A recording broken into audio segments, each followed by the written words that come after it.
Every time has its moment, and the moment for this time is now.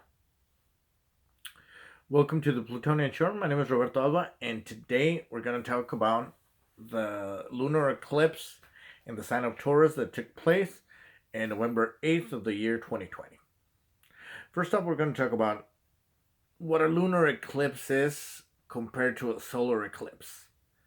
The lunar eclipse, uh, it's not going to be as bombastic in nature as the solar one, especially even if it's a total one. Um, if you have ever seen a solar eclipse, if you've ever witnessed one, I did my first one in sometime in the 90s, and it is a spectacle of nature. I mean, the day turns into night within a few seconds. There's an eeriness to the light as the eclipse takes shape. Um, when the eclipse does occur, you feel that sudden loss of energy and the heat, like the temperature drops. It's a very daunting experience. Now, a total lunar eclipse is going to be it's going to be quite different because it's going to happen at night, and a lot of times it's going to happen late at night. Most people are going to be asleep. And if you ever witness one, the thing about a lunar eclipse that it's very interesting is that you're going to see the moon turning red, turning blood red. Now, there lies the the eeriness of the lunar eclipse. The lunar eclipse takes away. It's an interruption of of the reflection of the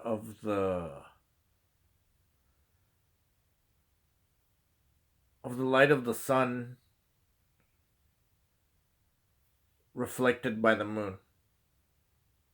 Now, personally, I'm still trying to grapple with the philosophy and the symbology of the lunar eclipse. Uh, as we talked earlier, the eclipses happen within the axis of the nodes of the moon, which are going to be the spots, the axis in which the eclipses are going to be happening, and they usually move about. It usually takes them about a year and a half to go from one side to the other, and they move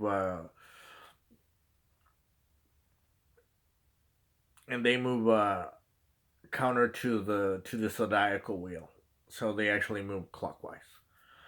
Um, at this very moment, we are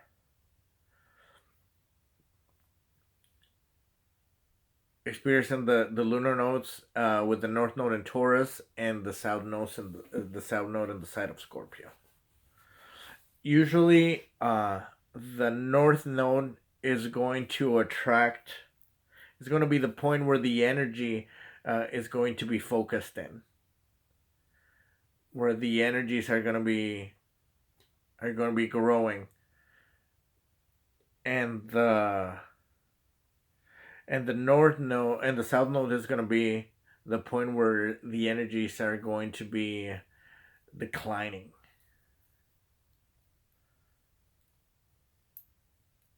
Um, when the last nodal change that we had them in we had the north node in Gemini and the south node in Sagittarius. So for just to push an example with that, it seemed like all the Sagittarius and that happened around the time of COVID. And what happened was is that a lot of Sagittarius things were we lost access to a lot of Sagittarian things, a lot of Sagittarian themes like travel, traveling to long distances, uh, like I mean, that whole chain disruption, that was something that was related to that loss of the Sagittarian things, whereas we gained on the Gemini things, which was like communication wise, like you saw the rise of Zoom, the rise of apparently like a lot of gig work. I think that I saw a rise on DoorDash and and Lyft and things like that. A lot of a lot of people doing messenger work, which is a Gemini Mercury thing. So as we go into the uh as we go into and we dealt into the axes of Taurus and Scorpio. It's really interesting because I've been tracking this one since it started, and it started in January, and I've been trying to see where the energy has shifted for me personally as looking at my chart, and you will see then that also the nodes are going to be focusing a place in your chart where the energy and your focus is going to be at. Um, but going back to the focus of the things that are happening is it seems like there's going to be and there has been the energy has been focusing on Taurian things. There's going to be an augmentation of Taurian themes where as the Scorpio and Scorpionic things are going to be diminished. Now, one thing that happens with and the interesting thing is that, for instance, like Taurus and Scorpio, that's the money axis. So there's economic disruption, and that instability because the what makes this nodal um what makes this transit of the nodes more unusual than other times is because the planet Uranus is in the mix, and the planet Uranus talks about uh,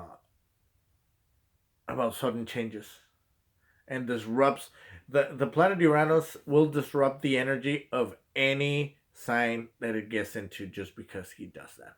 He will shake things around that arena of your life. So it's an interesting spot for it to happen, and also because this lunar eclipse that happened in conjunction with the planet Uranus and the North Node. So there's a change that happened and um, that was initiated at that time, and it doesn't necessarily mean that it's something that we're gonna see in the long run. It's gonna be like something that we're gonna see unfold as it goes on because it's gonna be a significant change.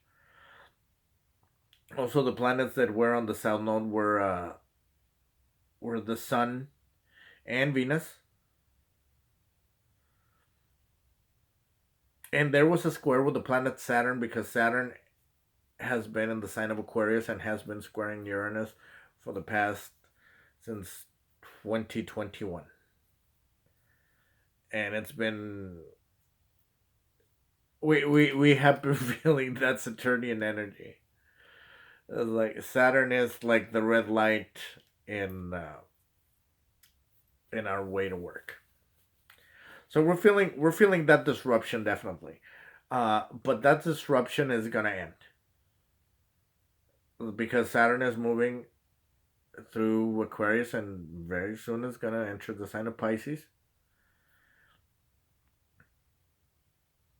and we're not gonna have that square to the nodes in a little bit. There's gonna be we're gonna rest from squares.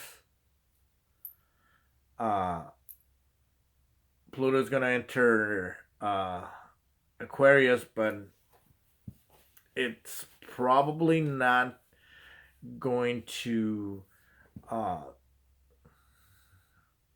it's probably not gonna disrupt the.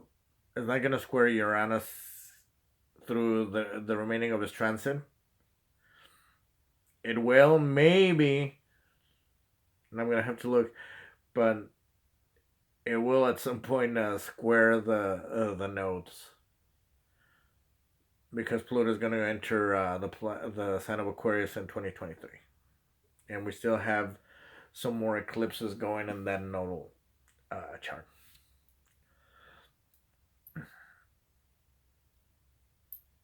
The disruption of the lunar energy is it's very interesting because it's an emotional energy, or it can be something that lies within. Uh, the one thing that I do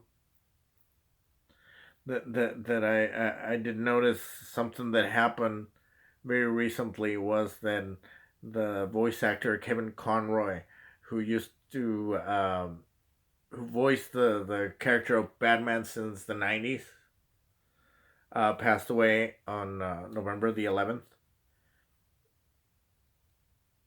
And I mean, and when you talk about somebody like that, it's like you're talking about somebody that voiced a character for over 30 years. For a lot of people in my generation, Kevin Conroy is going to be the voice of Batman uh, for the longest time. And it's interesting because this eclipse happened, and Kevin Conroy passed, and this eclipse happened in the sign of Taurus, and it's interesting because one of the things that is ruled by the sign of Taurus is the voice, and it's interesting that Batman lost his voice in this around this eclipse. Not all eclipses don't only mean just uh, death or destruction or economic despair. We are seeing some of that, uh, but it's because there's a reshaping going,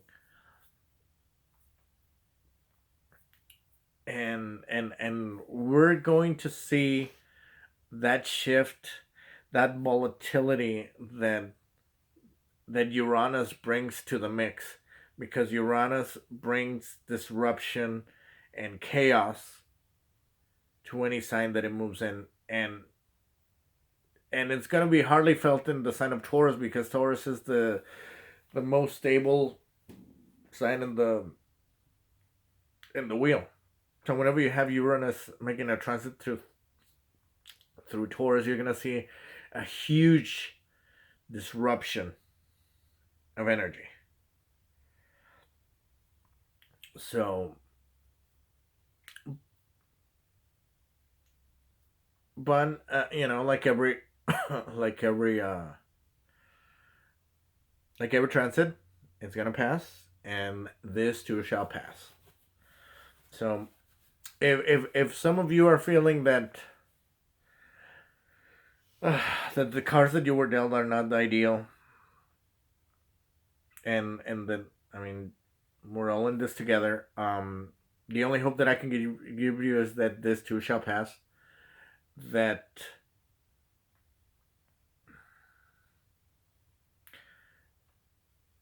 that I'm reminded. One of the things that I've seen lately a lot of is the in the tarot cards. I've seen the Five of Cups a lot, and that is not a very favorable card to see in a reading because it denotes some sort of emotional disappointment, sadness, whatnot. uh, and in the image of the card, you see a figure dressed in black mourning, and staring at three cups that have been uh, toppled, and the contents are like lost on the floor. However, there are two cups behind the person, two cups that the person hasn't even seen, but are behind them, and they're still intact. And behind the person, there's a bridge that leads to a castle. And for the longest time, I mean, it's like, well, whenever you're in a bad situation, and I've been in some myself, uh, but I think about that card, and from the Five of Cups, you are left with the two cups, and the Two of Cups symbolize love. So if you're going through a tough situation at the moment, and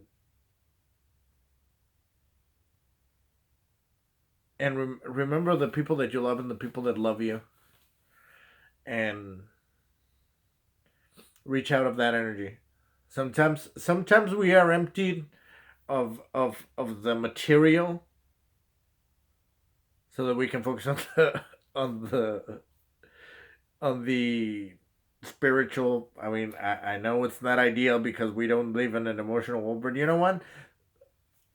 Having that emotional transformation will change us in the way and it will be manifested in the physical world. I do believe that in my heart of hearts, and it has happened to me. And maybe this is what's happening with Uranus.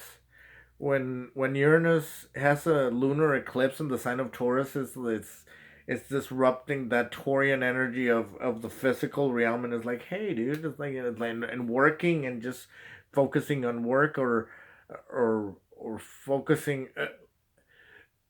Uranus is gonna disrupt our stability. I remember that the one thing that I do remember that happened around the eclipse was that I don't know at what point, because it happened when I was driving, but it was like some sort of muscle injury that was about to happen, and it just happened to go off when I was driving, so I didn't really notice. But I had this really throbbing pain in the joint of my hip of my left leg, and seriously, because that's where I rest my weight. It's gonna be on my left leg. That's my anchor. And to have that disruption around the eclipse made me think about that. And then the thing is that whenever you have a disruption on your anchor, you find the other things that you can anchor yourself with, because you need to have a plan B. You need to have an exit plan. I think that's the best way. Maybe this eclipse is what it's gonna do to us. It's gonna make us take an inventory of our lives and say, do I have a plan B? It's like, I feel like my stability has been shaken. And the thing is that because it's Uranus and the planet of and the sign of Taurus, it's gonna be it might be a physical thing, or it can be an economic thing. Thing is that you're gonna have to take care of things, and focus on them, and realize that maybe you need to be better prepared. And that those things that anchor you, that you need to understand how they work, and you need to understand that in case that you get trapped in a spot that it's a difficult one, how are you going to pull yourself out of it? Because those are lessons in life. Um, and if we were talking about an economic a downturn. It's not the first one, and it's not going to be the last one. So, for all of you that are experiencing these for the first time because maybe it's your first Saturn return, so welcome aboard. The second one is not that it gets easier, but you're going to be a little better prepared to withstand it, hopefully. So, you know, hopefully, we'll get out of the turbulent waters together and all in one piece. But until then, we are learning the language of the stars because we are made out of them. And it's by learning the language of the stars that the stars get to know themselves. My name is Roberto Alba, and this is the Plutonian Shore. And until next time, have a good night.